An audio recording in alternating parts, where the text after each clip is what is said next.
शशांक जी दिल्ली से। महाराज जी आपके चरणों में कोटि कोटि प्रणाम। महाराज जी मेरी समस्या है कि मेरे विचार थमते ही नहीं है। नकारात्मक विचार से मैं तंग आ गया हूँ। मन में नाम जप करो, नाम जप।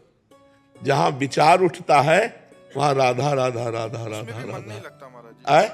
नाम जप में भी मन नहीं लगता। तो जरूरी है मन लगे कि न लगे। हम भोजन पा रहे, मन न लगे तो पेट भर जाएगा, भरेगा कि नहीं भरेगा?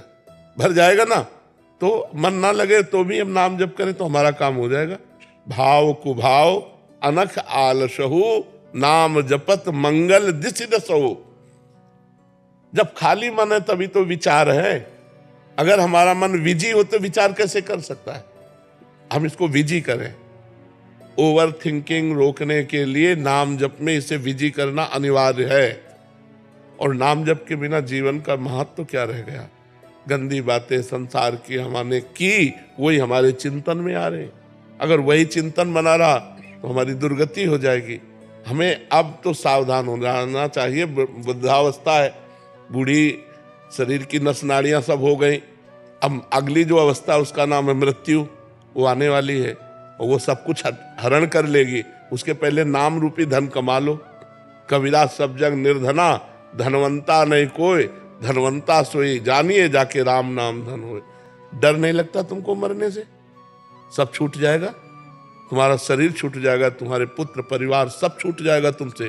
और कहाँ जाओगे इसका कोई पता नहीं। तो ऐसा धन तैयार कर लो कि जहां जाओ वहां काम कर सको। ये रुपया तो काम करेगा नहीं।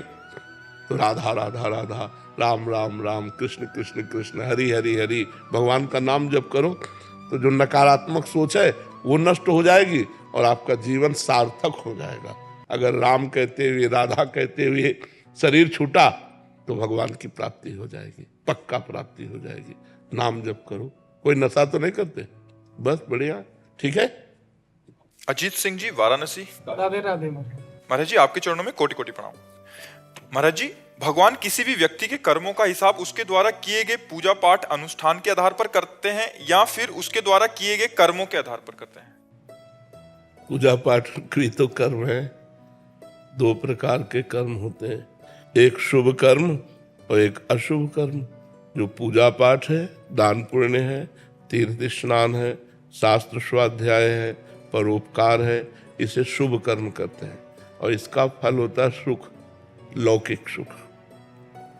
जो पाप कर्म है, पराई माताओं बहनों की तरफ गंदी दृष्टि रखना, मदिरा पान करना, मांस खाना, हिंसा करना, चोरी करना, छल कपट करना, ये पाप कर्म है। इसका परिणाम होता है दुख।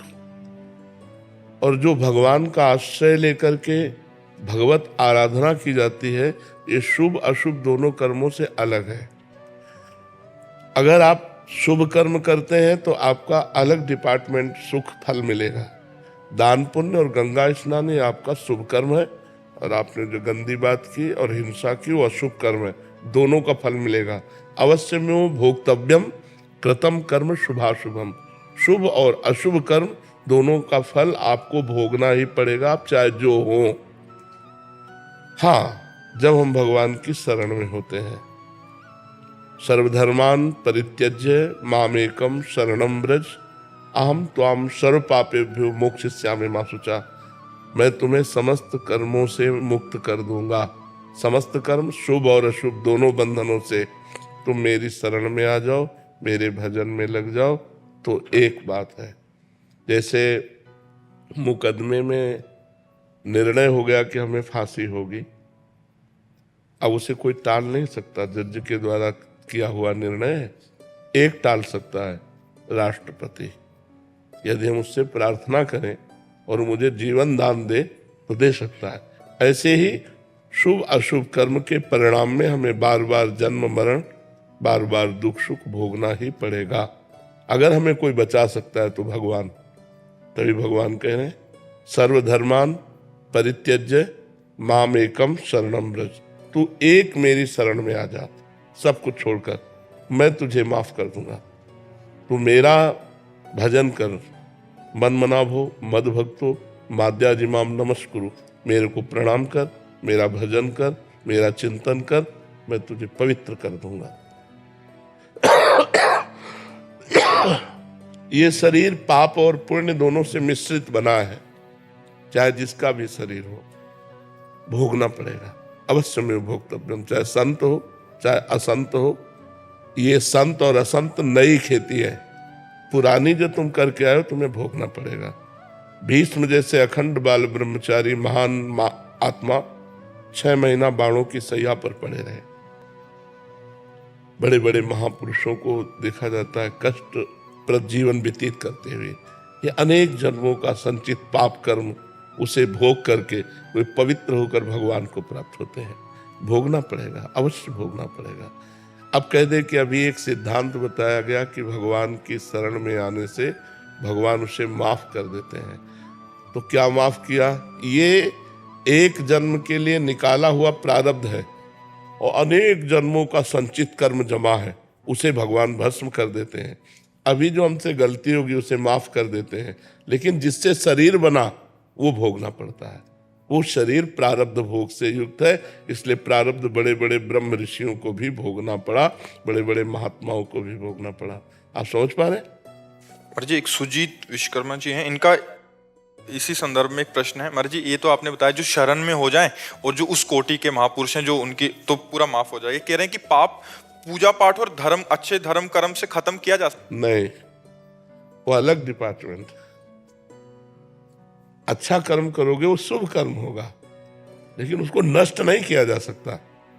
जैसे ऊपर से हम घास काट लेते हैं तो क्या घास नष्ट हो जाती है? क्या उसकी जड़ नष्ट होनी चाहिए। तो पाप और पाप की प्रवृत्ति दोनों जब नष्ट हो तब माना जाएगा पाप नष्ट हो गया। मानो हमने कोई गंदा आचरण किया, फिर कोई पवित्र आचरण कर लिया, तो हमारे पास पवित्रता का संग्रह हुआ, लेकिन गंदा आचरण करने की प्रवृत्ति तो नष्ट नहीं हुई ना। और भगवान के भजन से वो प्रवृत्ति नष्ट होती, प्रवृत्ति नष्ट हुई तो मतलब संपूर्णतया नष्ट हो गया। अगर वो ऊपर से थोड़ा सा पाप हमारे दान पुण्य से मान लेते हैं कि थोड़ा कम होता है, तो नीचे बहुत खाद है और वो इतना उर्वरक भूमि है, कर्म भूमि, कि हम पाप करते ही रहते हैं। तो क्या फायदा हुआ? हमारे पुण्य का फायदा क्या हुआ? पाप की प्रवृत्ति का नाश हो जाए, इसीलिए उसे प्रधानता में बोल दिया जाता है। नहीं तो जैसे गंगा पापम शशीतापम दैन्यम कल्पतरुस्तथा, गंगा जी का स्नान पाप का नाश करता है, संत दर्शन से पाप नष्ट होते हैं, भगवान के मंदिर में जाके दर्शन करने से पाप नष्ट होते हैं। तो क्या हमारा मंगल हो गया? क्या मंदिर में दर्शन कराए, या आप संत दर्शन कर रहे हैं, या आप गंगा नहा लिए, तो क्या आपका चिंतन परिवर्तित हो गया? क्या कि आपसे अब आज के बाद पाप नहीं होगा? अगर पाप होगा तो हमें लाभ क्या मिला? नहा करके, स्नान करके फिर अपने को धूल धूसरित कर लेना, ये स्नान कहलाता है क्या? स्नान तो वो हुआ जिसके बाद फिर हम गंदगी को स्वीकार ना करें। वो होगा शास्त्र स्वाध्याय करते हुए ज्ञान से। जब तक आपके अंदर ज्ञान जागृत नहीं होगा तब तक गंदे आचरण बंद नहीं होंगे। तो फायदा क्या? फिर तो भोगना ही पड़ेगा, अवश्य में भोगना ही पड़ेगा। इसीलिए देख रहे हो सब भोग रहे हैं। नहीं तो कोई ना कोई दान पुण्य तो बनता ही है, कोई ना कोई तीर्थ यातन होता ही है, फिर सबको दुख से रहित हो जाना चाहिए।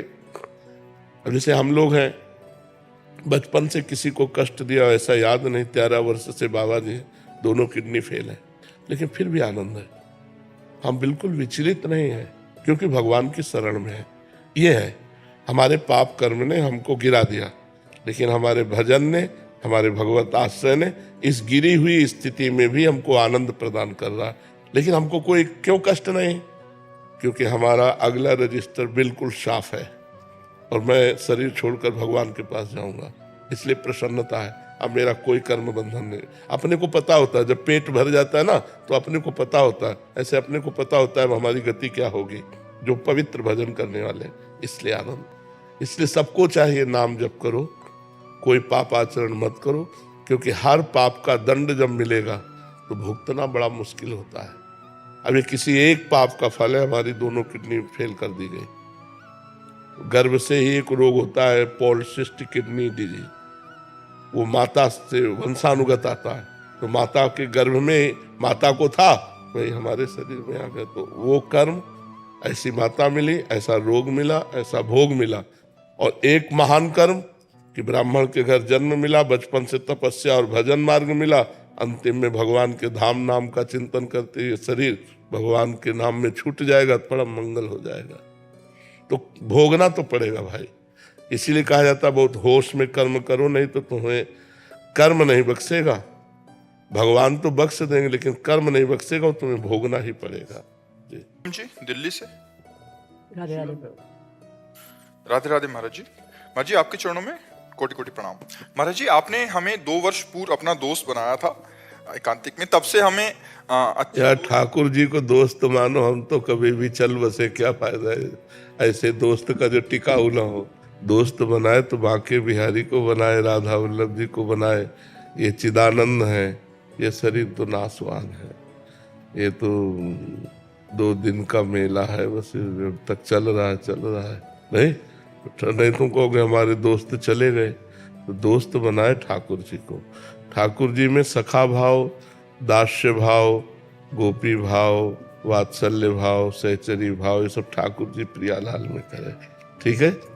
हाँ, तो हमारा प्रश्न है कि हमने आपके श्रीमुख से कई बार सुना है कि जिसका अंतिम जन्म होता है उसे इसी जन्म में सारे सुख दुख सहने होते हैं। महाराज जी आपने जिस प्रकार बताया कि श्री रामकृष्ण परमहंस जी, भाई जी और बहुत सारे महापुरुषों को कई पीड़ाओं को सामना करना पड़ा, क्या हमारे जीवन में भी अंतिम जन्म अगर हो तो इतना सारा भीषण बीमारियां हो सकता है कि तुम्हारा इतना प्रारब्ध प्रबल ना हो, ऐसा भी तो हो सकता है। अच्छा जीवन कट सकता है, पर प्रायः बड़े बड़े महापुरुषों को बड़े बड़े भयानक कष्टों से जूझना पड़ता है। हो सकता है तुम महात्मा रहे हो पूर्व जन्म के और इस जन्म में आए हो, सबको ऐसा नहीं भोगना पड़ता। जिनके द्वारा जगत का कल्याण होता है उनको भोगना पड़ता है। जो लाखों लोगों का कल्याण करने की सामर्थ्य रखते हैं उनको बहुतों के प्रारब्धों को भोग कर अपने शरीर में फिर। नहीं तो देखो कैसे ऐसे पापी लोग हैं कि खूब पाप करते हैं, जुखाम नहीं होता नहीं, और खूब मौज मस्ती से रह रहे, और जिनके द्वारा लाखों लोगों का कल्याण हो रहा, कदम चलना मुश्किल है। तो ये भगवान की लीला है, तुम चिंता मत करो, तुम्हें ऐसे प्रारब्ध नहीं भोगने पड़ेंगे। महाराज जी कह रहे हैं बिना किडनी फेल हुए श्री जी के चरणों के अपनी शरणागति मिल। डर लगता है ना सबको। महाराज जी आप तो पूर्ण तरह स्वस्थ हैं क्योंकि आप स्व में स्थित हैं।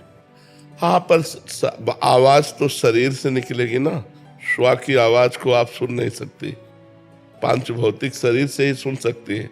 तो अगर शरीर स्वस्थ नहीं है, जैसे बोलने वाला सही है पर साउंड सही ना हो तो ये साउंड है, साउंड सर्विस गलत हो रही है, गड़बड़ हो रही है, तो देखो आवाज में फर्क उड़ रहा है। तो तार गड़बड़ हो जाए तो आवाज स्वर गड़बड़ हो जाएगा ना। तो ये पांच भौतिक सिस्टम है, अगर ये सही चलेगा तो सही देख सकते हैं, सही बोल सकते हैं, सही निर्णय कर सकते हैं। तो हम तो जो मैं है वो स्वस्थ है, लेकिन जिससे हम मैं के द्वारा परमात्मा की चर्चा करते हैं, अगर वो अस्वस्थ है शरीर, तो उससे कैसे हो सकता है? पड़ा रह सकता है शरीर, वो निर्णय करने में बोलने में असमर्थ हो सकता है। पहली बात है कि चिंता न करो, सबको ये नहीं भोगना पड़ता है, कोई ऐसे सबको ही होता है। महाराज जी हम तो आपकी शरण में है, चिंता। हाँ नहीं, हम जो हमारी शरण में आता हम पकड़ के श्री जी की शरण में कर देते। प्रियाजू संभाले, हम तो पोस्टमैन है। प्रियाजू गुरु जी की बात तुम्हें बता दी, तुम्हारी बात प्रियाजू को बता दी। पोस्टमैन का काम करते हैं, गुरु तो प्रियाजू है, आचार्य है, वही है जी। महाराज जी जिस प्रकार श्री राम प्रभु जी ने हनुमान जी को चिरकाल तक पृथ्वी पर रहने का वरदान दिया था, उसी प्रकार अगर हमारी श्री जी आपसे कहे कि आप कलयुग के अंत तक पृथ्वी पर रहेंगे तो आप क्या चाहेंगे? आपका क्या प्रतिक्रिया होगी? जो हुकुम जो ही प्यारो करे सोई मोहि भावे। ऐसे ही किडनी फेल रखते हुए रखे तो ऐसे ही भीषण कष्ट में रहते हुए भी हम वैसे रहेंगे। जो हुकुम मालिक का, जो हुकुम दास वैसे ही चलेगा, उनके प्रतिकूल थोड़ी चलने वाला। जो ही प्यारो करे सोई मोहि भावे। यदि आप ऐसे खुश हो, हमें ऐसे राजी रखने में हो, तो हम राजी हैं वैसे रहने में। पर असंभव है, शरीर की एक अवधि होती। भगवान श्री कृष्ण भी आए तो 125 वर्ष धराधाम में रहे, तो ऐसे ही शरीर की अवधि 60 वर्ष, 70 वर्ष, 80 वर्ष, जितनी अवधि है उतना ही रहेगा, इसके बाद चला जाएगा। खुशी जी बरसाना से। राधे राधे महाराज जी। महाराज जी, सत्संग से पता चला कि भगवत प्राप्ति ही जीवन का लक्ष्य है और होना चाहिए, पर आप अक्सर निष्काम भक्ति भजन पर भी जोर देते हैं। मेरा सवाल है कि भगवत प्राप्ति की लालसा भगवान से जल्दी मिलवाता है या निष्काम भजन जल्दी मिलवाता है? देखो, दोनों बातें एक है। जब हमारा लक्ष्य बन गया कि हमें भगवान की प्राप्ति करनी, तो हम निष्काम हो ही गए, क्योंकि हमें और कुछ नहीं चाहिए, मुझे प्रभु चाहिए, तभी तो भगवत प्राप्ति लक्ष्य होगी। तो निष्काम भक्ति और भगवत प्राप्ति एक ही बात है। निष्काम भक्ति जिसके हृदय में जागृत हो जाती है, वही भगवत प्राप्ति की लालसा कर पाता है। जो भगवत प्राप्ति की लालसा करता है, वही निष्काम भक्ति कर पाता है। ऐसा थोड़ी है कि ये दो बातें हैं, ये दोनों एक ही बात है। निष्काम भक्त ही भगवत प्राप्त होता है और भगवत प्राप्ति की लालसा ही निष्काम भक्ति में दृढ़ कर पाती है। जी। प्रीति सिंह जी। राधे राधे। राधे राधे महाराज जी। महाराज जी, यदि ब्रह्म ही परम सत्य है और हर वस्तु उसी से उत्पन्न होती है, तो फिर ब्रह्म के भीतर विविधता क्यों उत्पन्न होती है? क्या ये विविधता केवल हमारी मानसिक सीमाओं और माया का परिणाम है, या क्या ब्रह्म की परिपूर्णता में भी भिन्नता का कोई? नहीं, उसमें भिन्नता का नहीं है। ये हमारी त्रिगुणमयी माया की दृष्टि का परिणाम है। ब्रह्म तो पूर्ण सच्चिदानंद घन एक रस है, लेकिन जो एक रस में विविधता दिखाई दे रही है, मायाकृत है। जैसे स्वप्न में मन एक ही होता है और मन ही बाजार बन जाता है, मन ही व्यक्ति बन जाता है, मन ही दुश्मन बन जाता है, मन ही मित्र बन जाता है। स्वप्न में जो कुछ होता है वो एक मन के द्वारा होता है, पर जब तक हम जगेंगे नहीं तब तक ये पता नहीं चलेगा। जगने पर पता चलता है एक मन ही पूरा विश्व बना था स्वप्न में, और वो टोटल झूठा था, नहीं ना। ऐसे ही जब ज्ञान होता है तब उमा कहूँ मैं अनुभव अपना, सत हरि भजन जगत सब सपना। ये जो विविधता है ये स्वाप्निक है, ये सत्य नहीं है। तो जब हमें ब्रह्म ज्ञान हो जाएगा तो ये विविधता नहीं भासेगी, वो ब्रह्म अनुभव में आए। सर्वम खलमिदम ब्रह्म, सर्वम पहले तो ब्रह्म सत्यम जगन मिथ्या, विविधता मिथ्या है, नानात्व मिथ्या है, ब्रह्म सत्य है।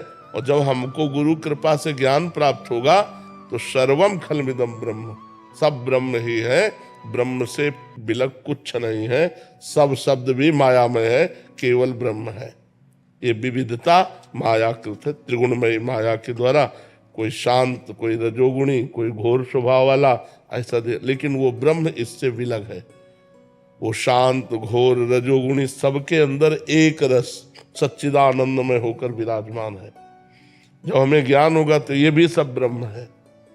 जो पंचभूत भी है ये भी ब्रह्म है, ब्रह्म से विलग कुछ है ही नहीं। तो इसके लिए हमें भजन करना पड़ेगा, गुरु चरणों का आश्रय लेकर खूब भजन करें, तब ये बात अनुभव में आएगी। जी महाराज जी, राधा वल्लभ श्री हरिवंश। प्रभु, मुझे संसार में कलाकार रूप में सेवा प्राप्त है। मैं आपसे दीक्षा लेकर आपको जीवन समर्पित करना चाहता हूँ। सब कलाकार ही है, सब अपनी अपनी कला प्रदर्शित कर रहे हैं। 3 प्रकार के गुण हैं, सतोगुण, रजोगुण, तमोगुण, उसी में सब कलाएं हो रही हैं। हाँ, उसी कला में एक झूठी कला आपकी भी कोई होगी। कौन सी कला करते हो आप? मैं लोगों को मनोरंजित करता हूँ शादी, और उसमें जाके सबको हंसाना, नचाना और एंकरिंग का काम रहता है। आजकल शादी पार्टी में लोगों को बुलाया जाता है और उनको इन लोगों को हंसाइए। तो जैसे कहते हैं, जैसे एक प्रसंग है कि जैसे मैं शादी में गया तो मैं पूछता हूँ कि पति पत्नी में सबसे आम रीजन क्या है झगड़ा होने का, तो सब अलग अलग जवाब देते हैं, सबका अपना अपना अलग अलग जवाब रहता है। तो कोई बोलता है कि पैसे की वजह से झगड़ा होता है, कोई बोलता है अमुक कारण से झगड़ा होता है, कोई बोलता है मेरे पे ध्यान नहीं देते। तो मैं बोलता हूँ, एक सांसारिक प्रसंग है कि आपका पत्नी पे ध्यान नहीं, आपका पड़ोसी पे ध्यान है, पड़ोसन पे ध्यान है। तो ऐसे करके हम प्रसंग पे उनको हंसाते हैं या व्यंग्य रूप से उनको बताते हैं। तो ये इस तरीके के शायरी, जोक्स और अनाउंसमेंट वगैरह हम करते हैं। तो बस तो कोई नहीं हंसा। आवाज दिए तो आप क्या चाहते हैं? मगर माया का प्रलोभन बना और मैं कामनी में फिसल गया। अब डर सा बैठ गया है कि कीर्ति भी आएगी, कंचन भी गिराएगी, तो महाराज जी वो श्री जी से विमुख हो जाऊंगा, अभी धीरे से पकड़ा ही था मार्ग और अभी एक ने तो गिरा दिया, अगले 2 भी गिराने को तैयार बैठे होंगे। हाँ बिल्कुल सही बात है, लेकिन गिरता तब है जब हाथ छोड़ देता है। जैसे माँ का हाथ बच्चा पकड़े हो तो गिरेगा नहीं, अगर हाथ छोड़ दे तो फिर गिर जाएगा। भगवान का नाम छूट गया इसलिए गिरा दिया, नहीं तो गिरने के चांस ही नहीं है।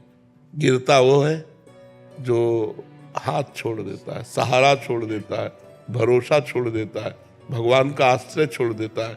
नहीं तो सीम की चाप सके को तासु, बड़ रखवार रमापति जासु। भरोसा सुमिरन तो चश्मा सही, चश्मा सही तो कुछ गड़बड़े नहीं। अब चश्मा भोग रूप रखोगे, किसी माता बहन को देखकर भोग्या रूप से देखोगे तो भ्रष्ट तो हो ही जाओगे, पूज्य रूप से देखो कभी भ्रष्ट नहीं होगे।